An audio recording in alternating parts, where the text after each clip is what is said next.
Tonight, it's a fight for first between two teams with identical 7-1 records and one common goal, an ACC title. The Eagles soar into town on the wings of 4 straight wins to face a Demon Deacon team that has prevailed in the waning moments of 2 of the last 3 meetings against Boston College. It's primetime college football. Number 16 Boston College and number 22 Wake Forest. Coming up next.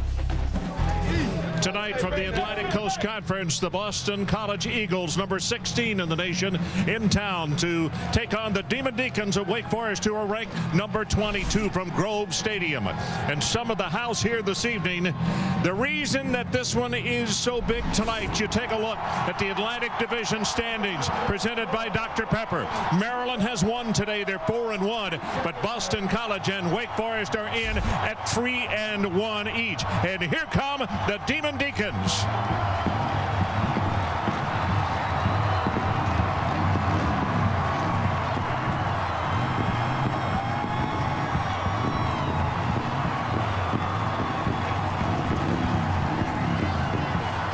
Ron Franklin, and welcome to Winston-Salem, North Carolina. Who would have thought we'd be making our second trip in here to take a look at the Demon Deacons? But why not? 7-1 and ranked in the top 25 and finally getting some respect. And Jim Grove, who you saw on camera inside the locker room just a moment ago, he issues a challenge to the kids that come here and play. He says it is a challenge to play at Wake Forest, and if you think you can create and be a part of it and be a leader, come join us. And Ed Cunningham, he not only has sold that, but this program has been soaring upward ever since Jim Grove became the head coach here. They have lost a starting quarterback this year. Now they have lost their second starting tailback. And my question to you is, who is going to play tailback tonight for the Demon Deacons? Well, luckily they have a bunch of guys out there at wide receiver, so they decided, let's take Kenneth Moore, our leading receiver, and put him at tailback. Now, of course, that's going to hurt your passing game, because last week Kenneth Moore had 2 touchdowns. One was the game winner, a 39-yarder on a post route to beat North Carolina. He played halfback in high school in the wing T, ran for over almost 1,200 yards just outside of Charlotte, North Carolina. The key tonight, Ron, is going to be so many play fakes with the ball. That's what Wake Forest does, misdirection, is handling the ball between Riley, Skinner, and Moore. They worked all week. They feel confident, but that's going to be a key. Well, as we talk about Boston College, Matt Ryan, their quarterback, is said to be the best signal caller in the Atlantic Coast Conference. I'd like to go a step further. I think he also is the gutsiest quarterback in this conference. He's played a couple of games, Ed. Most people would have been on the sideline. Well, Matt Ryan, he has an ankle sprain that happened in the first quarter of the first ball game. Last week, they finally sat him down, bad weather, and an opponent, Buffalo, that allowed them to do that. But the toughness is why he's the leader, Ron. Last year against Clemson, he took a shot in the chest that bruised his sternum. He couldn't breathe. He missed one play. Not only is he a best quarterback in the ACC, but he is the true leader of the Boston College Eagles. So when it comes down tonight, what they're playing for, Tom O'Brien and the Eagles with a win, they go to 8-1, the first time since 1954. And for Jim Grove and Wake Forest, a victory tonight, Wake would be 8-1 for the first time since way back in 1944. Time to bring in the third member of our broadcast team, and it's really good to have him back. Let's go down to the sideline. Here is Dr. Jerry Punch. Jerry?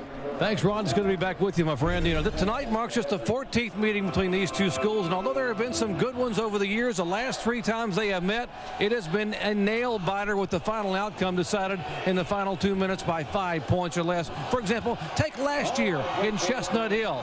Boston College trailed by 9 points with 3.5 minutes to play. Sophomore quarterback Matt Ryan's inserted and promptly throws a 38-yard touchdown strike to Tony Gonzalez. Then 72 seconds later, this 26-yard touchdown pass to Kevin Challenger brings BC back from behind for a 35-30 win. And thus the magic of the Matt Ryan era began. And Ron Franklin, if history's any indicator, this one tonight should go down to the wire once again. Okay, Jerry, we look forward to hearing from you tonight. And I have a feeling the way the script runs, well, that we may see a similar situation this evening, as you said. Temperature 39 degrees, supposed to drop into the upper 20s. Wind is negligible, only 1 mile an hour, not really a problem, and the forecast is for clear. Just clear, cold weather, good football weather here in the Atlantic Coast Conference.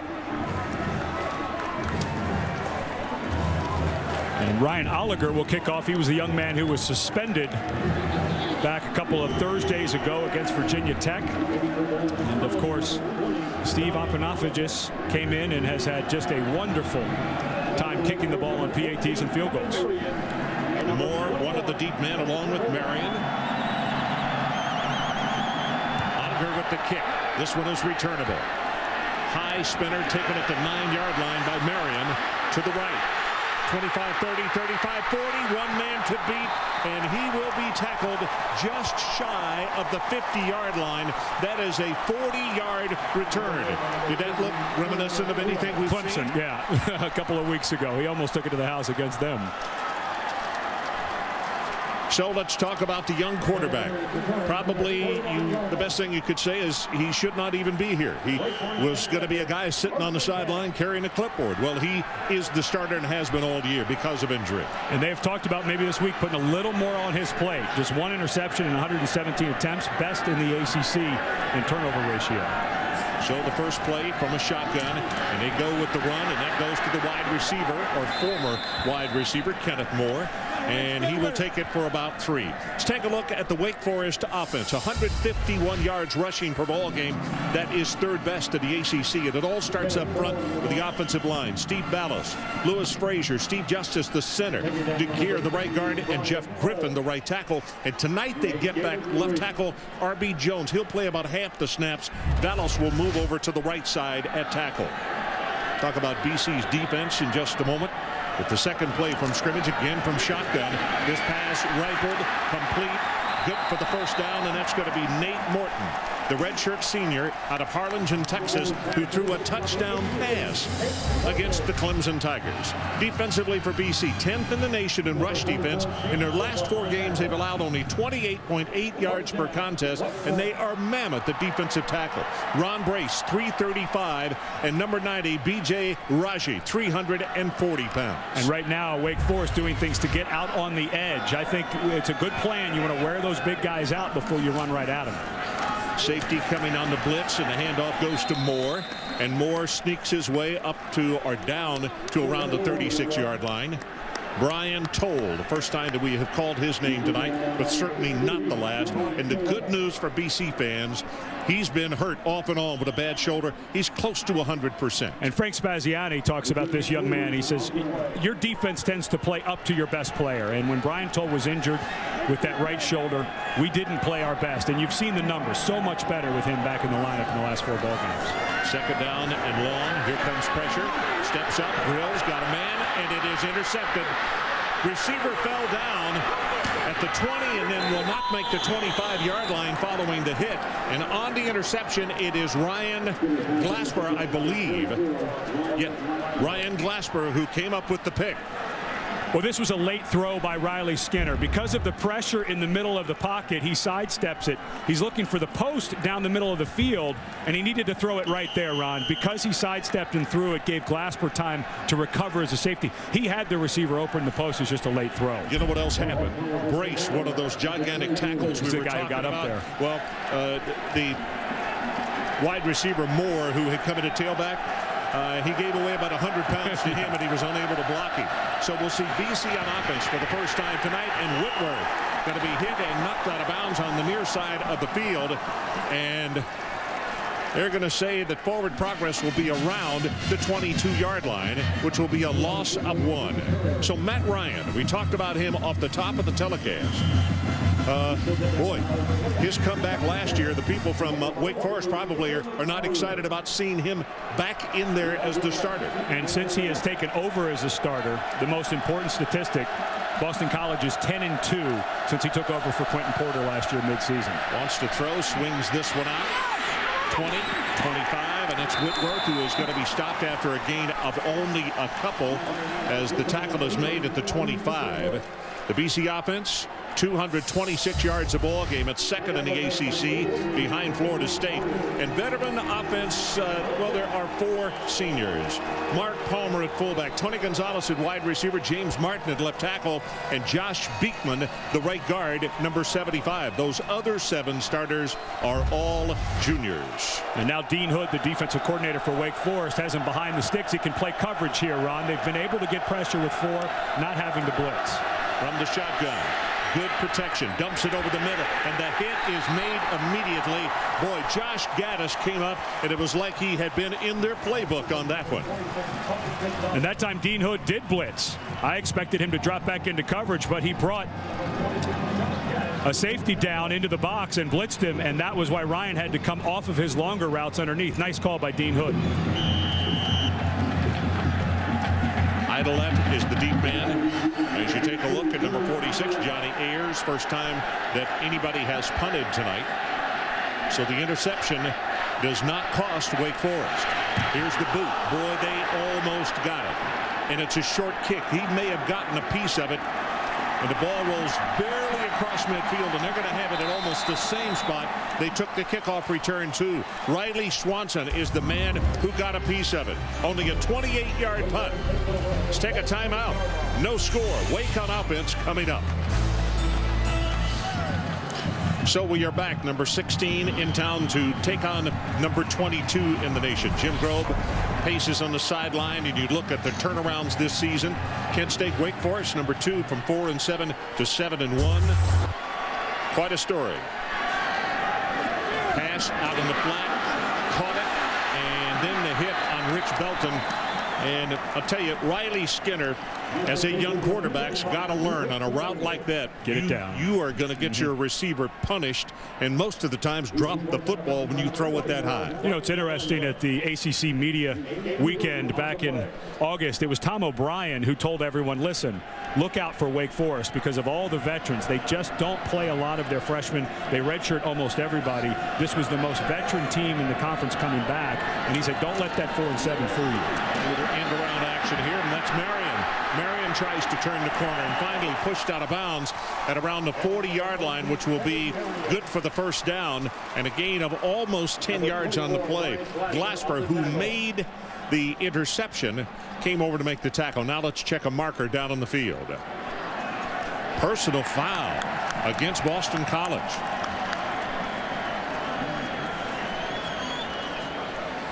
Coach Spaziani cannot be real excited about that. Not only do they give up the first down, now Jack Childress going to... Personal foul, number 60 of the defense. That's a 15-yard penalty, automatic first down. Ron Brace is the man who was called for that 15-yard penalty. So a run of almost 10 yards and then add 15 more. So the new line of scrimmage for Wake is going to be way down at the 25-yard line, Ed. And what Wake Forest has, a no huddle, I guarantee you they're going to go quick here. They have a couple of different speeds. I think they'll snap it right away. Yep, that's what they do. Moore inside the 15. It's going to be enough for the first down. It'll be 1st and 10 Wake Forest at the 13.5-yard line. Well, you know, Frank Spaziani said that he knew Wake Forest would have some wrinkles for them. Watch the handoff to Moore, and then Skinner gets out to block. He changes direction. This is a really neat little wrinkle by Wake Forest. Everybody's flowing to the left, and you bring Moore, who, remember, is a wide receiver, very good in space, back the other way. What a nice wrinkle by Steve Labotsky, the offensive coordinator. Rich Belton, the lone setback this time, as Moore goes to wide receiver. Quick pass goes to him, turns it upfield. He'll have only short yardage. Nice job by Boston College. In fact, maybe a gain of 2, as DeJuan Tribble is there to make the stop. Wake Forest has a high percentage in the red zone. You'd like to see a few more touchdowns to trips, but you're starting to see Kenneth Moore. He was recruited as an athlete, struggled with injuries his first 2 years. This is the first year that he's been healthy, Ron, their leading receiver, but he's also very good with the ball in his hands. That's his dad looking on. Second down, let's call it 8. They need to take it down inside the 4-yard line. Blitz coming, quick out pass, got it complete at the 10, and a nice sure tackle on Willie Idolette. Otherwise, Willie walks into the end zone, and it's Tribble who had that unenviable task of an open field stop on him. He did a nice job, went low on Idolette. Idolette was battling an ankle injury this week, so maybe not quite full speed. But Riley Skinner, he had that interception. Probably looks like he got it. He looks very, other than that throw, he's looked very composed. He was just laid on that post, and luckily for Wake Forest, that turnover didn't cost him anything. That's kind of like a slap in the face. It got his attention. Reversed. Idolette. 5. Touchdown.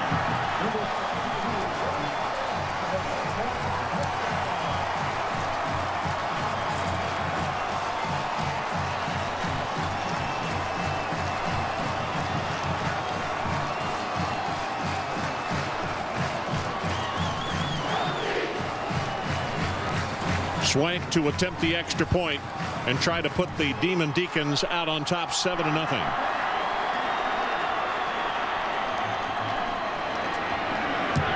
Good pass. Ball is up and through, and Wake Forest jumps on top. 8 minutes left to play, opening quarter.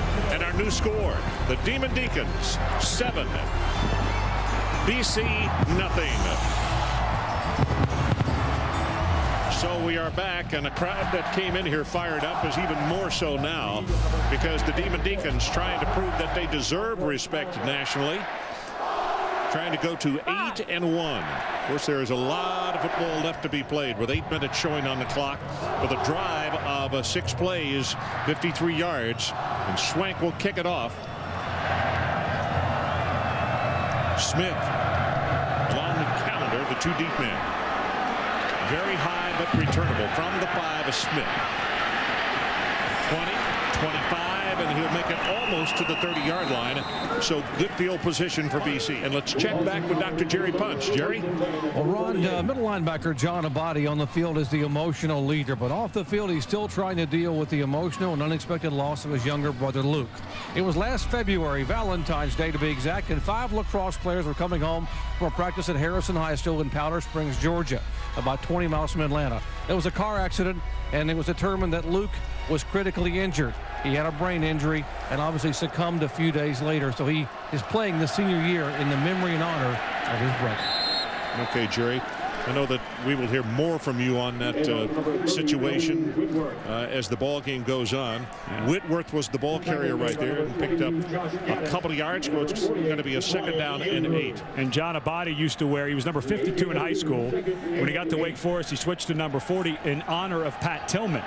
And then his brother, you saw the photo of his brother, who was a high school football player, number 5. And so he has now switched in honor of his brother Luke to number 5. 2nd down and 8. Ryan from the shotgun. Good protection. Now it breaks down and a step up.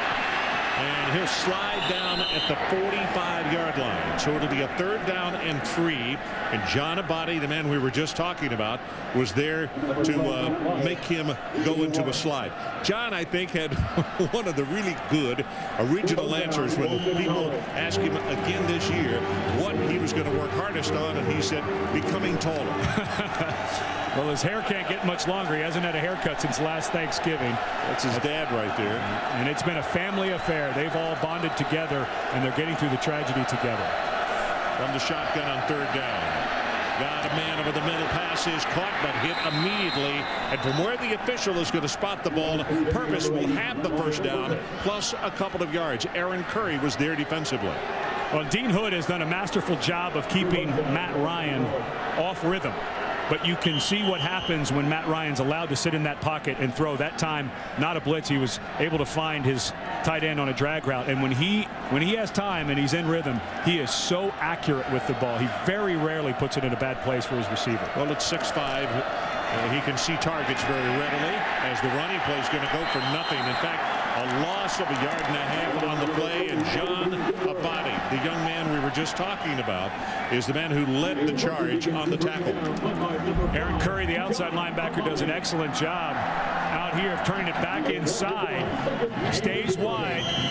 And as the cutback comes, Abadi comes through the line. Abadi, not a tall guy. You've already mentioned that he'd love to work on being taller, but I'm afraid, John, as a junior in college, I don't know if you're going to grow much more, but does a good job of filling in after his outside linebacker mate turned it in.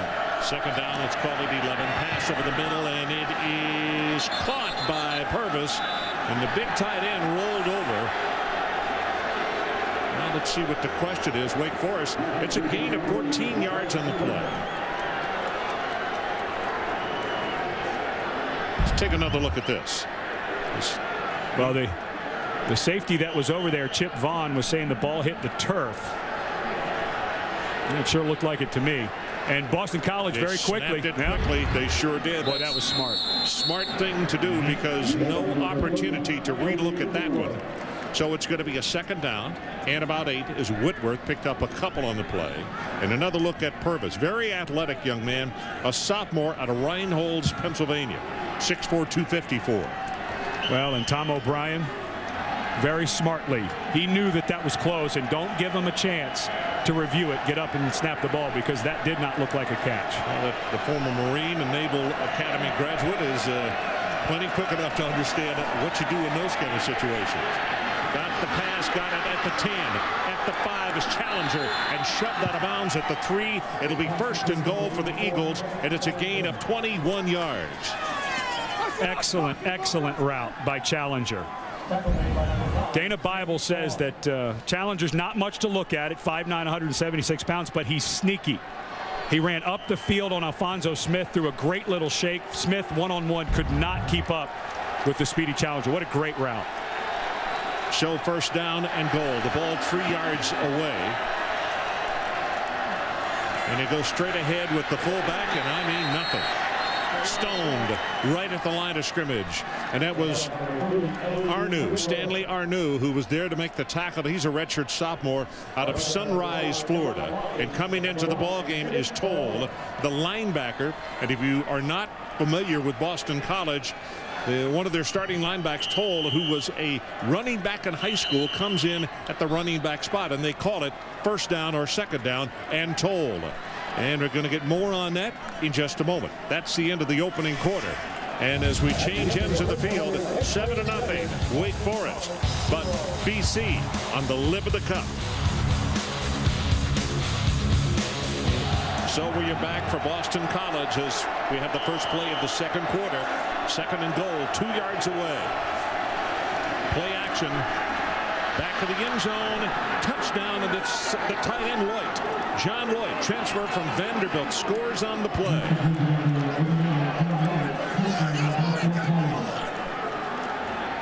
Well, that's what I suspected they would do. They were just at about the 2-yard line, Ron, and that's just a little too far for the linebacker come running back. And they don't have a whole lot of height. Boston College doesn't have a whole lot of height at wide receiver, so you go play action to the taller tight ends in that situation. Extra point, kick is up, and he's good. Up and up. Easy for me to say. Sid Vicious is his nickname. That's either that or Steve. Yeah, one of the two. The strength coach. Right. You know, we got into the debate this morning about who we thought should be the ACC Coach of the Year, and it's hard not to say Jim Grobe with all of the injuries to his starting quarterback. They've been through 2 running backs, and it's hard to say not. But boy, what Ralph Regent has done at Maryland, it's amazing. He bought into the system there. That last drive was a thing of beauty. Absolutely. It was a thing of Ralph also. Yeah. And Sam Hollenbach, their senior quarterback, played sensational down the stretch. Short kick going to be taken at the 6-yard line by Marion. And Marion is going to be stopped short of the 20. Kenneth Moore in motion behind the quarterback. Comes back, they give the ball to him, and he's going to go off left guard for about 3 yards on the play.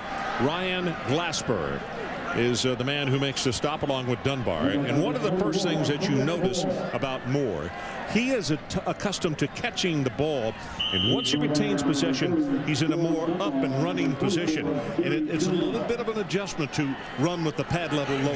Yeah, well, especially with those 300-pounders in the middle. I mean, he's been out in space since he got here, but he's done a nice job. He looks good between the tackles so far.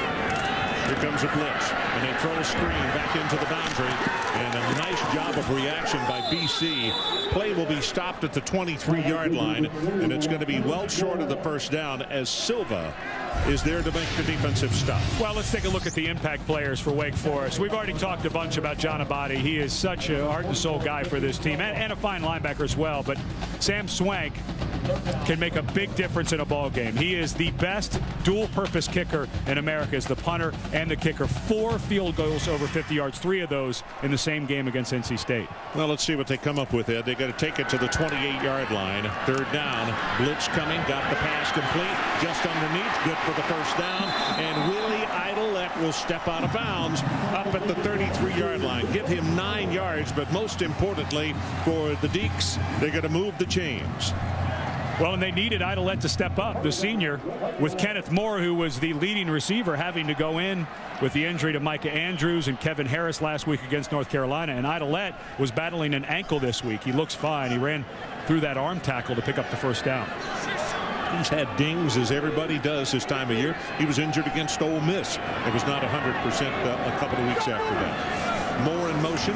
They fake it to him this time, and a throwback into the flat. It may be a good thing that he threw that one too far in front. Dr. Punch, let's go to the sideline. What do you got for us? Guys, talking about Willie Idolette, you know, I talked to Don Steelman, the head trainer at Wake Forest, prior to the game, and he had mentioned to us that he had sprained an ankle early in the week on Monday. Now, on Tuesday of this week, he tweaked a knee.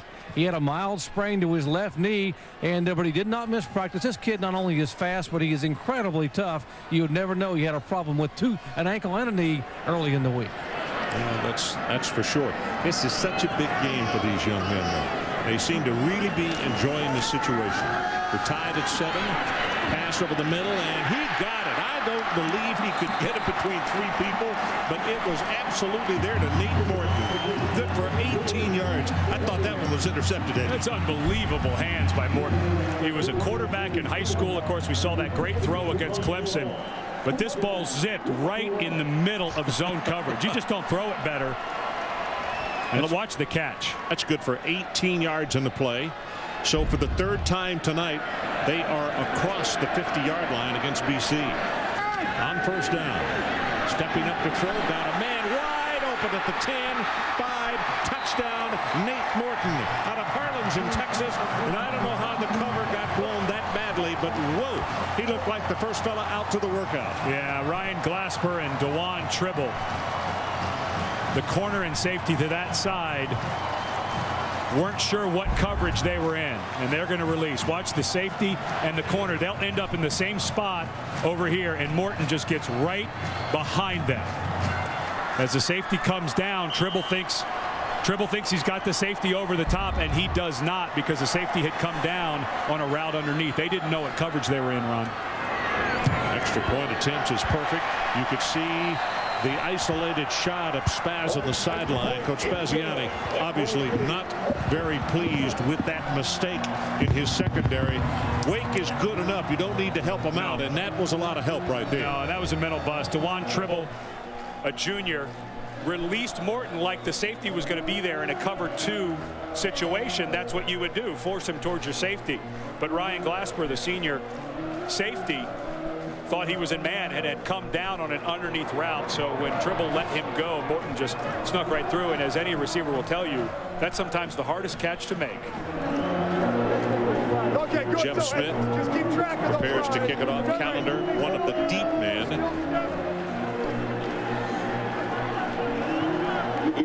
Swing. Calendar and Jeff Smith, the 2 deep men. A Swank prepares to tee that thing up and kick it off. Crisp night here in Winston-Salem. High spinner, going to be returnable from the 8-yard line on the far side. Jeff Smith back to the side. 20 at the 25, and is going to be stopped right there. LV, a junior out of Milton, Massachusetts. 5'11", 216 pounds. And in fact, he looks as though that he might be able to, or is carrying a little bit more than 216. Pass out in the flat. The ball was dropped. Now the question is, did Calendar catch it and then drop it? Well, that's the way they're marking it, Ron. And they're going to run out of time here. Matt Ryan. Boy, that took a lot of time, because I think he thought it was incomplete and that they would stop the clock. And what you always look for is for the official to throw the beanbag if, in fact, the ball is turned over. So only 5 ticks left on the clock, and I guess it's time for Hail Mary.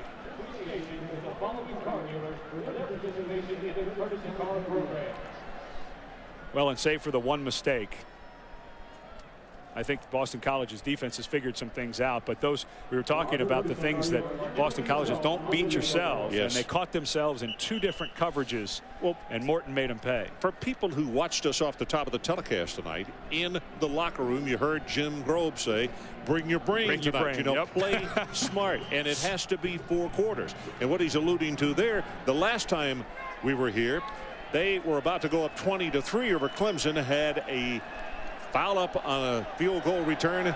Clemson scored, and they blew it open, and Wake lost the football game.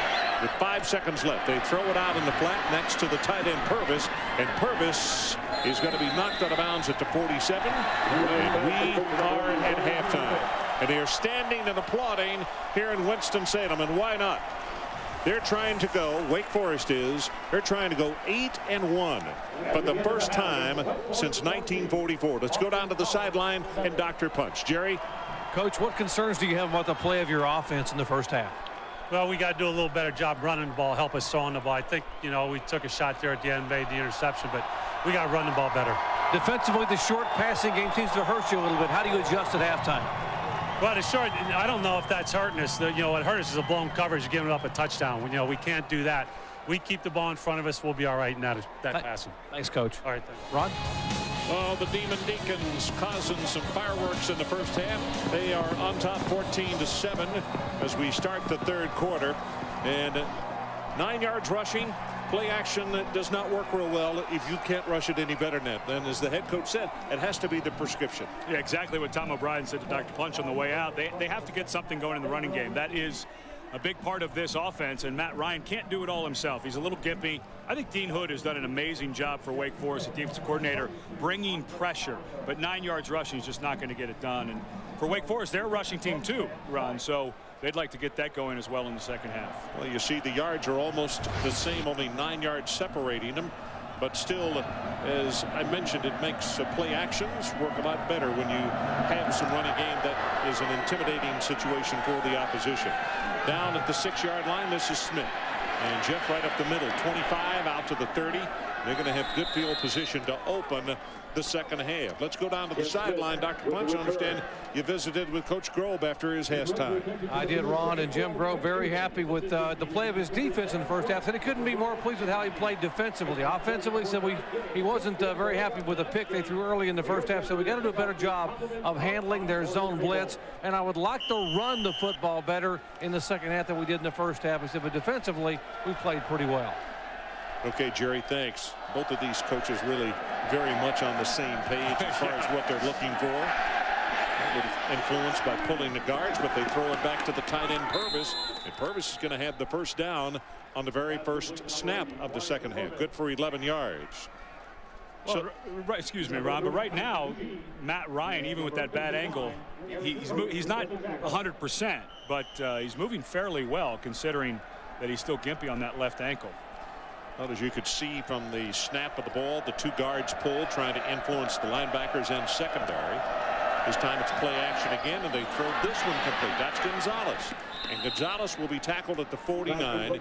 And for those that don't know this young man, one of the really tough competitors in the ACC, grew up with 7 sisters. And I asked him, I said, did it ever get to be a situation where you wanted just one brother in there? And he said, I wouldn't change anything. He said it was so wonderful growing up and having those 7 ladies around me. Are you kidding me? They looked out for him. I bet they fought some of his fights for him too. He's now got 13 nieces and nephews.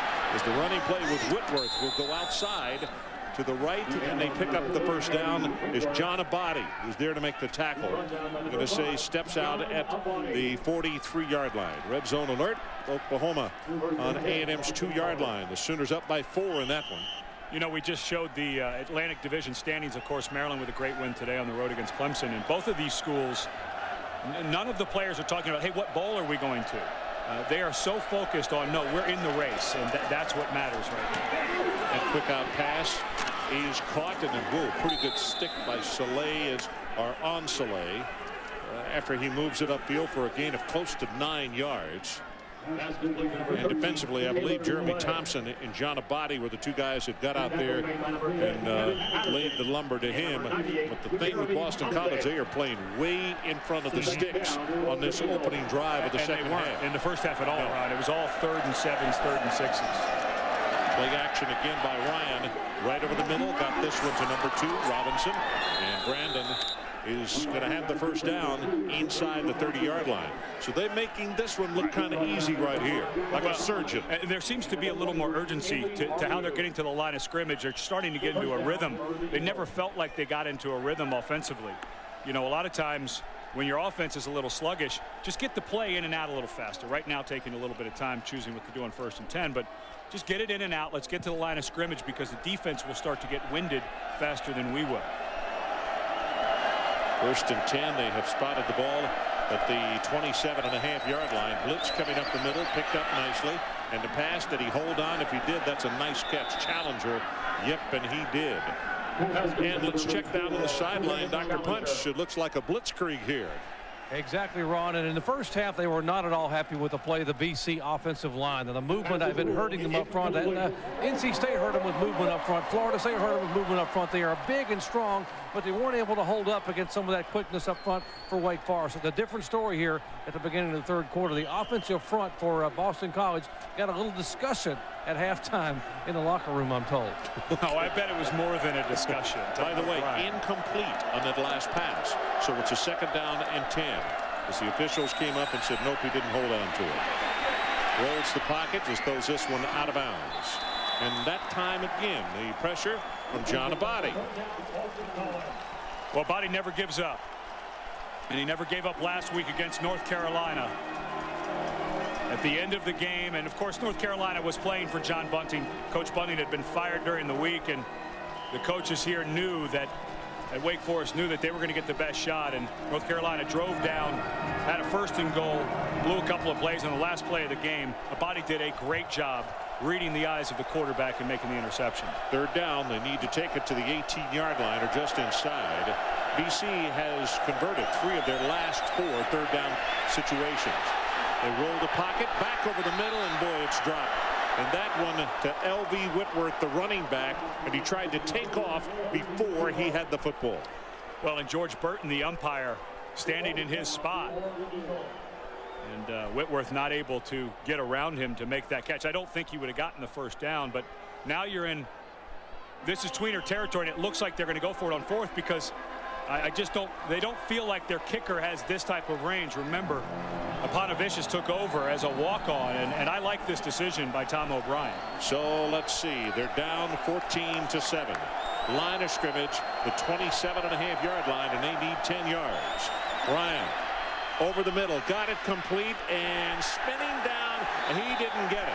Challenger got spun to the ground, and you can see where the yellow line is and where the official has come in and placed his foot down, and they're going to be a half to a yard short. In fact, Jack says no go. 1st and 10, Wake Forest. Great tackle, but again, I think it's the right call by Tom O'Brien to allow Dana Bible to dial something up and do this, because you actually end up with pretty good field possession defensively now. So we'll take a timeout. 14-7 Deacs.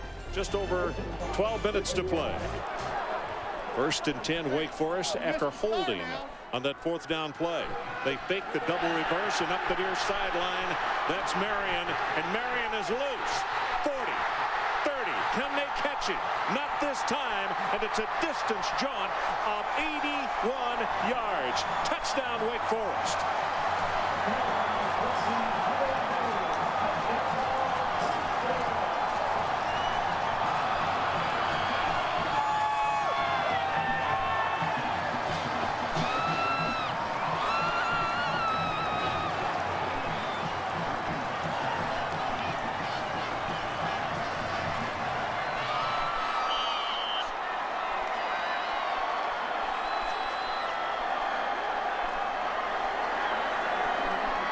Swank with the extra point attempt. Ball is down, and the kick is up and through, and I mean like lightning. Now, how much of an influence when they fake the double reverse? We're going to talk about that when we come back. One way, coming back the other. 21-7. Demon Deacons on top.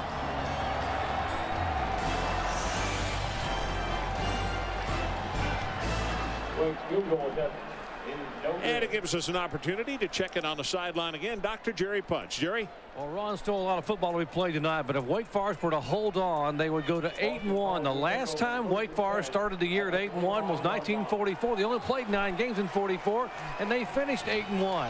What else happened in 1944? Well, how about FDR was reelected? The Cardinals won the World Series. How about history repeating itself? Casablanca won the Academy Award, and the Allies were still planning the D-Day invasion. It's been that long ago, guys. All right, Jerry. I watched Casablanca just the other night. Still good. Got a screen pass to Whitworth. Gets by a tackle, 35, 40.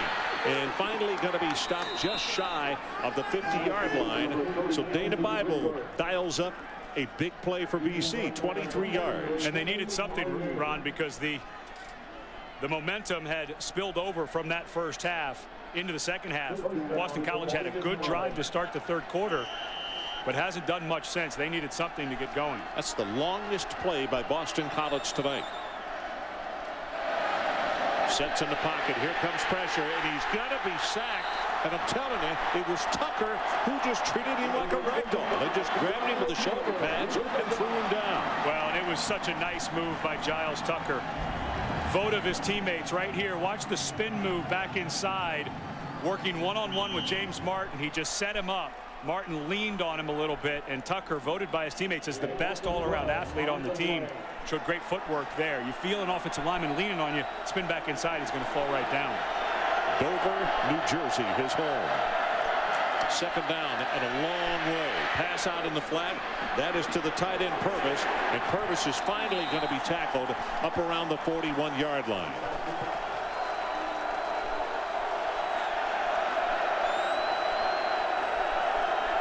All right, under third down. They got to take it all the way to the 41 of Wake Forest. Out in the flat, got it complete, broke the tackle, and I think he picked up the first down. That is Saleh, Taylor Saleh, and with the second effort, watch what happens. Well, they brought a corner blitz, so the safety comes over the top. That's Patrick G, and G just didn't finish it. He did not finish the play, and Saleh did. You hear coaches all the time say the most important part of a play is the finish. Saleh finished it, and G did not. Put an asterisk by that one should they score on this drive. This is Whitworth back into the boundary. And he'll take it for 1.5 yards. Alfonso Smith makes the tackle on him. Those are the little things that creep in that coach on the near sideline is going to say, hey, fellas, remember four quarters. Exactly, yeah, and that's what we asked him about the Clemson game. What did your team learn? He said 3 perfect quarters doesn't win a game, because they did play nearly perfectly for 3 quarters against Clemson. Second down and long. They roll the pocket. Still good protection. Drills the ball, and it is caught at the 32-yard line. It's going to be third down and short. They'll need just a couple. And now Boston College going almost exclusively to the pass, Ron. A couple of screens. And I know that Tom O'Brien told Dr. Punch he wanted to run it, but right now 5 total yards rushing. I think they may have just thrown that part of their playbook away. Rich Gunnell is a young man that he's learning, basketball player in high school. Third down. They were just saying that the ruling was that it was caught. Yeah. Because that was a fastball in there. It's hard to see sometimes. Yeah, it was. The ball thrown that hard if it skips or not. Here's the situation. Deacons 21, the Eagles 7. It's third down. Let's call it 8.5 yards to get the first down. Retreating to throw, now stepping up into the pocket, and got a man wide open at the 10-yard line, and the catch is made. Challenger got free behind the secondary. It is first and goal, Boston College. That's good for 30 yards. Well, and Challenger was pushed out of bounds. That's why the referee's hat, the official's hat, is over there. Watch as he works to the outside. He's going to get pushed out of bounds. But in college football, if you are forced out of bounds, you can come back in, and as long as you establish yourself in the field of play, you're able to make the catch. First and goal. Back to the line of scrimmage from a shotgun. Ryan running for his life. Now just going to throw this one out of the back of the end zone. John Russell, a redshirt freshman out of Jacksonville, is the man who was creating a lot of pressure on the quarterback. He's a guy that played with Riley in high school. Ryan gets a little knocked down at the end of the play by Brian Andrews, but Russell, a young man that's how they found Riley Skinner, from recruiting Russell. 9th play of the drive. It started at the 26-yard line. BC trying to get back in this one. They're down by 14. From the shotgun, they'll go with the running play. Cutting back into the middle is Whitworth, and Whitworth will go inside the 5 to around the 4. It'll be third down. John Abadi, who is in double figures on tackles, and I want to think that is his 11th stop of the night. Well, and now you're in that distance on third and goal. where it either has to be a draw or a throw, Ron. I don't think you want to risk another throw and get yourself to fourth down, another run and get yourself to fourth down. This is Matt Ryan territory. So here comes third down from the shotgun. 4.5 yards away. Sets, looking, now going to try to run it at the 5, at the 3, and he will not get in. The ball came loose at the 2-yard line. He never locked it away, Ron. Curry is the man who caused him to fumble the football. The officials are holding up a fist, meaning fourth down, so the ball is retained by the Eagles. Watch when he takes off. Matt Ryan never tucks this ball away. He's got to lock it away right now. Oh, he got it away okay. I take that back. That was just good defense. And now Boston College going for it, down 21-7. And I think this has a lot to do with the new clock rule, Ron. I think if it was a slower clock, I think Tom O'Brien would kick it. But he knows the fourth quarter is going to melt away very quickly. So Ryan again from the shotgun. 2 yards away, fourth down. He's going to keep it. Fake the run, took it into the end zone himself, and touchdown Boston College. Good strategy by Tom O'Brien to go for it there on fourth. I think you kick the field goal, and as fast as these games are going now with the new clock rules, you may not be able to catch up. You may not get enough possessions to catch up down 2 scores. Now you're down 1 score. Great play fake. Backside in bit all the way. And Ryan, bad wheel and all, slides in. And the head coach says, I can signal touchdown as well as anybody else. Trying to make it a 7-point ball game. And Steve knocks it home. And let's check it on the sideline with Dr. Jerry Punch. Jerry. Well, Ron, we told you that before the season began, older brother John Abadi lost his younger brother Luke in an accident on Valentine's Day, and he changed his number from the number 40, which he was wearing to honor Pat Tillman, to the number 5, the number he wanted to wear to honor his younger brother Luke. Now, at the end of the third quarter and beginning of the fourth quarter, what he does is he raises his hand high. Instead of holding up 4 fingers, he holds up 5 fingers, looking at his mom and dad in the stands to say, this is Luke's quarter, which means he plays this one from the heart, guys. Okay, Jerry. But it's something that John Abadi and his family started doing. He looked up to his mom and dad and his sister and brother who come to all the games, and they started doing it number 5. And then sure enough, his teammates started seeing it. The coaches started seeing it. It's a lot of colleges do that. They raise the 4 like it's the fourth quarter. Let's finish out. And it's now become a thing across the entire stadium where everyone starts to hold up the number 5 for John Abadi and his family. John has 12 tackles, 1 tackle for a loss, and 1 forced fumble. And we still have got a quarter to go. As you look at his family on the sideline, and in 13 seconds, he'll be holding up those 5 fingers for the fourth quarter. That's all we have left in this third stanza.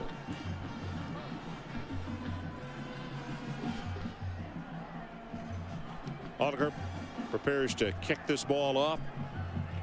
Marion and Kenny Moore back deep.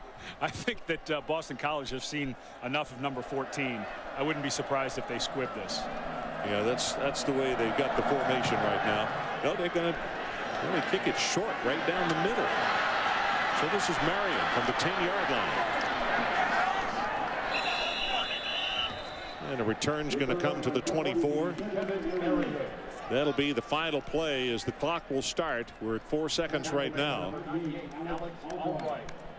Well, the Abadis are going to hold up number 5, Ron, but remember at the beginning of the game, they have fought all year to say we have to play 4 quarters. 1 more to go for Wake Forest. And there it is, the whistle. We head to the final quarter, and number 5 about to stand up, and there go up the 5 fingers. And he's looking at his family from right there on the bench, and you can see their response. We'll be right back. Well, you know what you're looking at. Vernon Rudolph bought a secret yeast-rise donut recipe from a New Orleans chef and began selling Krispy Kreme donuts July 13th, 1937 at a rented building here in Winston-Salem. This is where Krispy Kreme started, folks. Pass complete. Tackle broken. 20-25. Willie Idolette, I believe, no, just short of the first down as he's out of bounds at the 30. But that is everything that play is predicated on, to get out, single coverage, break the first tackle. And Idolette's, Dr. Punch reported earlier, had a knee and an ankle this week. He's run really hard for a guy on a gimpy leg. Big play right there to play so far in front of the chains. Here's Moore, reverses his field, spin move, and because of that, I think he just picked up the first down. In fact, he did at the 33. Joan Dunbar was there to put the stop on him. You always, when you watch games, it seems like the defense starts to run a little slower in the fourth quarter. They have a little harder time making tackles. Remember that the offense doesn't have to chase the ball on every play. The defense has to pursue every single play of the game, and so they start to get a little worn out. Total yardage only 14 in the fourth quarter for Wake Forest. Moore straight ahead. Could not break that tackle. And it's going to be back to the line of scrimmage. So a second down and 10 as Nick Larkin was there to make the tackle. And I'll go back to what I said last time Wake Forest had the ball. I mean, they dodged one with the holding call against Boston College on that last drive. But I know they want to milk some clock. But I think they need to think score here, even if it's just a field goal from Swank, because Boston College is too good on offense so far. Looking to throw, going long, and that one is intercepted by Jamie Silva. Jamie Silva with the pickoff and a ball that was just well overthrown. Riley Skinner coming into the game only had one interception on 117 attempts. He now has 2. And both of them were on poorly thrown deep balls. Silva dropping in the middle of the screen, just reading the eyes of Skinner the whole time, and he falls away and lets this thing fly for Idolette. And Silva did an excellent job. So Boston College quickly back to the line of scrimmage. They have it at the 25-yard line. Clock running at 7 minutes and 40 seconds. Here comes pressure. Throws it out on the flat. Complete, and the tackle made. Purvis is hit, and it maybe is a gain of a yard on the play, and that's about it. As Josh Gaddis was out there to make the stop. John Abadi was the man applying the pressure on the quarterback, Matt Ryan. And here is Boston College once again going hurry up. I think they realize Wake Forest is tired, and with the interception so quick by Skinner, the defense didn't get a chance to rest. These guys are worn out in black and gold. Here comes a blitz off the top of your screen. They throw back the other way. Robinson with the catch, and he'll be pushed out of bounds shy of the 35. Boy, that is still very close to a first down. And I think that the interception by Skinner has a twofold effect, Ron. Obviously, you don't want to throw an interception at this point in the game, but his defense needed a rest. They were dragged down the field on the last drive by Boston College. Well, here's a break right here with the chain having to come all the way across the field. Everybody gets to get a breather. A little bit of a play fake, but with no running game. Just probably in there. That's a pretty good spot. That's a first down. They bring the chains in. So 7:01 showing on the clock. I guess the biggest point that Jim Grobe would like to make to his young quarterback is 1 and 2 first downs, particularly, and all of a sudden you got a situation where Boston College does have all 3 timeouts left, but you have really whittled a lot of time off the clock. BC in good situation here as far as the time left on the clock and 3 timeouts. Pass right over the middle. Got it complete. This time it is Tony Gonzalez, and he's going to be stopped at the 40-yard line. That's a gain of 5. And let's check in with Linda Cohn. Linda?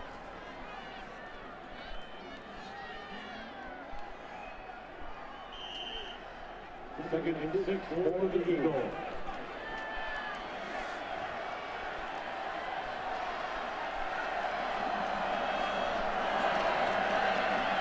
Ryan sets to throw, going to run up into the pocket. Here comes pressure, and he wisely goes down at the 40. So it'll be 3rd down and 5 as Zach Stukes is there to make the tackle. Number 95 with the tackle. 3rd down. And now again, I know I sound like a broken record, but we have not seen a blitz. A three-man line right now, excuse me, a four-man line from Wake Forest. And I think this is a situation for Dean Hood to bring a little bit of pressure. You don't want Ryan sitting in the pocket on 3rd and 5. Got to take it to the 45-yard line. Ryan steps up, throws it to his running back Whitworth, and he will have the first down. LV will go out across the 45 to the 47. Aaron Curry makes the stop. And here's but the clock already is under 6 minutes left. And for Ryan, the two guys in the middle are going to back out. And so he sees a 9-man zone coverage.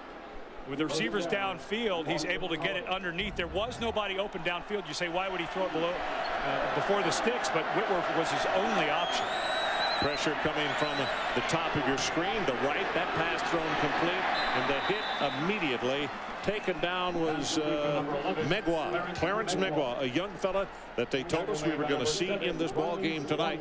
Swanson was there on the tackle. We shouldn't be shocked by this, Ron. In 2003, Wake Forest scores with 1:47 left to win. A touchdown in 04, 1:09 to win. Last year, Boston College 1:18 to win. So you just figure these are always going to come down to the end. About to go under 5 minutes to play. They go with a running play. Whitworth turns it upfield, has 5, has 10, fumbles the football, and the scramble for it. Wake says they have it, and they do. At the 5-minute mark left in the ball game. And coaches on the far sideline of Boston College look skyward thinking how and why right now. Tucker makes the recovery. First running play in quite a long time. And it came from the backside. I believe it was Eric Berry who did an excellent job right there reaching in on the ball, but that should not be enough to knock that ball away, Ron.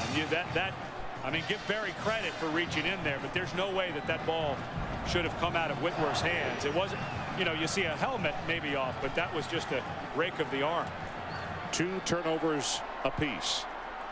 Boston College, I would remind you, has 3 timeouts left. And for Wake Forest, they give it to Moore. They stretch it out with the play toward the sideline, and Larkin makes the tackle, trying to burn as much clock as they can. It's going to be a 2nd down and long. He only picked up 1. Well, with 3 timeouts, Boston College is going to wait to see what happens on this drive, because if Wake Forest doesn't pick up the first, they don't need to waste it. They can save it for offense. If they do pick up the first down, then Boston College will have to start using those 3 timeouts. Riley Skinner in a shotgun formation. Demon Deacons lead it 21-14. Pass deep over the middle, and the receiver fell down. Morton lost his footing as he made his cut, and the pass was perfect. Well, and of course, Boston College, we're talking about those timeouts. Yep, right when he went to gather. And a lot of players will tell you, you know, this is the field turf, Ron, that some hard cuts are not as good as it would be on grass with long cleats. You have to wear kind of the rubber cleats, and Morton went to plant on that inside foot and slipped right out from underneath of him. 3 of 8 on 3rd down situations for Wake Forest. They need to take this to the 47-yard line. Otherwise, they got to punt it back to Boston College. Under 4 minutes to play. Blitz coming from deep down the middle. They throw it. The ball incomplete. And I'll tell you, Idolette couldn't hold on, and I really think that if the defender had kept his head up, he might have caught it and gone for a touchdown. That's Dunbar. Yeah, but this is Frank Spaziani saying, I'm not going to sit around and watch you pick me apart. 2 guys coming, and this is what makes Riley Skinner have to throw to the underneath receiver. He throws off his back foot a little behind, but a great call by Frank Spaziani to force the young quarterback to come underneath on a 3rd and long situation. Swank with his 5th punt of the night. 3:52 showing on the clock. 7-point lead, Wake Forest, and here's the boot. This is his best kick of the night. Wobbly spiral, but all the way back to the 18-yard line and slides down at the 25. That was Tribble. So let's take a timeout. 45 on the kick and 7 on the return. 1st and 10 for the Eagles at the 26-yard line. So Boston College back out on the field, and the clock shows 3:42 left. They're down by 7 points, and they scrimmage from their own 27-yard line. Callender in the ball game at tailback. Pressure going to be hit from behind and is sacked at the 20-yard line, and that is Smith. The 4th time that they have sacked Ryan tonight. Alphonso Smith coming from behind, missed him the first time by. And that is the very first blitz in the last 4 series that we have seen. Alphonso Smith comes completely unblocked. He was missed by Callender, and then the very quick cornerback recovers to make the blitz again, this time off the top, and flags are down. False start. Wow. Number 70 offense. They had already yards, lost 7 yards down. on that last play. This is going to make it a 2nd down and what, 22. Boy. Well, now you think of what is it going to take in 3 plays to go 22 yards. So I would think some type of screen here and try to get, half of it back to put yourself in a manageable 3rd down. And of course, Wake Forest is going to play coverage here. Callender in a tailback again. They fake it to him. Here comes pressure. Ball over the middle, and it is caught at the 34-yard line. And again, it's Megwa. Clarence Megwa, and it's good for 19 yards. And Boston College is doing an excellent job of hustling. They're in that place now with 3 timeouts. They've got all the time in the world, Ron, but they don't want to waste any. They don't need to huddle. Ryan has complete control. 2:24, 2:23, and counting. Wake stays at home. Pass right over the middle, and again they go to the tight end. Actually, it was Gonzalez, number 26. Yeah, they just a really simple, ran 2 slants over to the left. And you can run your entire offense. When you have a quarterback like Matt Ryan, you can run your entire offense from never having to huddle. That's good for 10 yards. Now they're at the 45 with the 1st down. Ryan sets in the pocket, gonna go long. Near sideline, a lot of pushing and shoving, and no flag. That was Patterson who had the cover on Brandon Robinson. And Robinson, a guy who had a breakout game against BYU. And Ryan should have seen that Patterson never overran. They should have underthrown that ball, Ron. How many times have we seen that this year when the cornerback takes off running, you dump it underneath, and Robinson can make the play. So that stops the clock. 2:05 left. 2nd down and 10. Pumped once, pumps again, and throws this one away. Well, same as a sack. They'll get the intentional grounding, but same result. It's still 3rd down. Did they throw a yeah. Jack did throw a flag. The quarterback was outside the tackle box. The ball crossed the neutral zone in flight. There is no foul. Let's take a look. About the hash was where the left tackle was. Now he's in the pocket. Jack Childress should not have waved that off. But he threw it beyond the line of scrimmage. Yeah, but you got to be outside the tackle box. He never left the tackle box. 3rd down. Needs to take it to the 45-yard line. Steps up, puts some mustard on that one, and that's the reason Patterson didn't make the interception.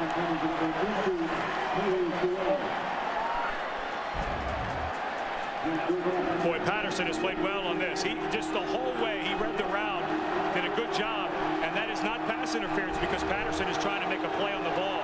The play before with Robinson, he took off and ran the route. Nice job by Patterson, just a sophomore. Good job reading the quarterback and the route at the same time. So it comes down to this 4th down. They still need to take it to the 45-yard line. 1 of 2 on 4th down conversions tonight. 2 wide receivers to the top of your screen. That's the left. Here comes pressure. Zings the pass. He's got it. And 1st down to Kevin Challenger. Swanson on the cover, but it's good for 13 yards. One-on-one, Swanson never squats. He's got to know where the down marker is. He just keeps backing out, backing out, backing out. And Challenger, with good speed, kept pressing him and cut out right at the right moment to pick up the 1st down. Great route. 1:47 left in our ball game. 1st down, Boston College. Steps up over the middle. That one should have been intercepted by G for Wake Forest. Patrick G was right in front of the football. And once again, it's Smith. Boy, that was a bad read by Ryan. He did not see G sitting there. He saw Smith, the cornerback, and there was a flag. in the backfield. I think they're going to get the left tackle Martin for holding on Smith. Holding number 70 offense. Right. That's it. Yeah, you know, Dean Hood once again brings Smith, the cornerback, and it's the speed on the outside. Get on your feet. Left tackle. Yeah, he definitely he had his hand, and if the guy goes by and they see it, they're going to call it. That's a good call by Jack Childress. So it's first down and 20. Little play action. They pull the guard out to pick up that blitz over to the tight end, and that's Thompson, and Thompson flipped Lloyd, I beg your pardon, 89, and Lloyd is going to be to the 47.5-yard line. BC quickly back to the ball, back to the line of scrimmage, 120 and counting. But boy, are they doing a nice job saving those timeouts, Ron. Matt Ryan steps up, drills it over the middle, has it complete, and he held on at the 26-yard line, and that is Gunnell with 23 yards in the pass play, and Gaddis is the man who made the hit. And Gaddis comes up limping. You don't want to lose your senior safety in a drive like this, but excellent job by Gunnell because Gaddis got there right when the ball did. BC takes the snap from the 25, pumped it once, goes for the end zone, got a guy there, and it is intercepted by Wake Forest, and that's Patrick G.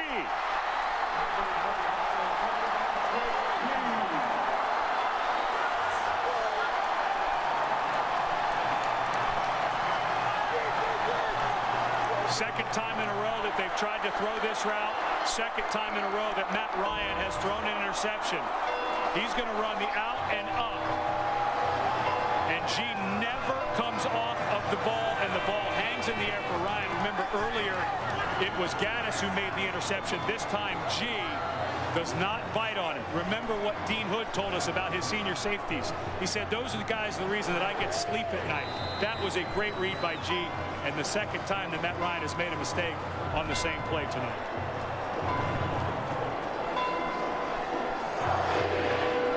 So BC used one of their timeouts. And Dr. Jerry Punch, let's go down to the sideline to check in with you. Well, Ron, Halloween may be over, but it's a nightmarish schedule staring the Demon Deacons here in the month of November. Now, next week they travel to Florida State, where they have not won since 1959. Then they go, Virginia Tech comes calling, a resurging Hokie team who they haven't beaten since 1983.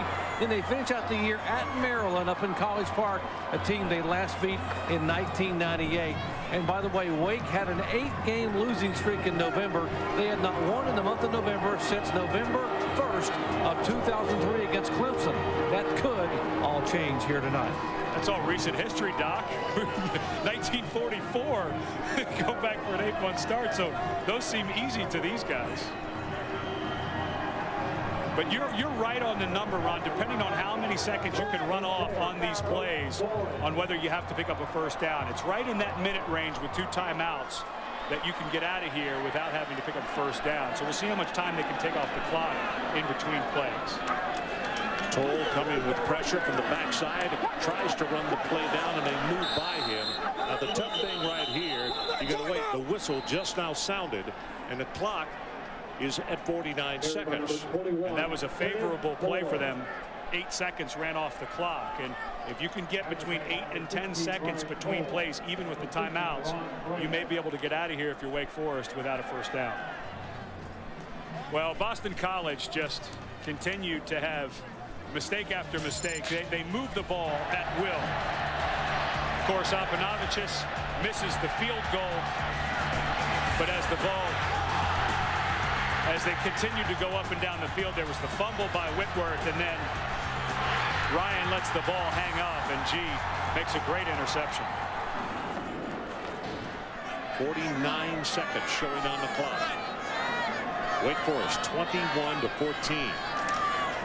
And they hand it to the fullback. The first man through, and that's Belton. He's being pushed back. And now a timeout being called.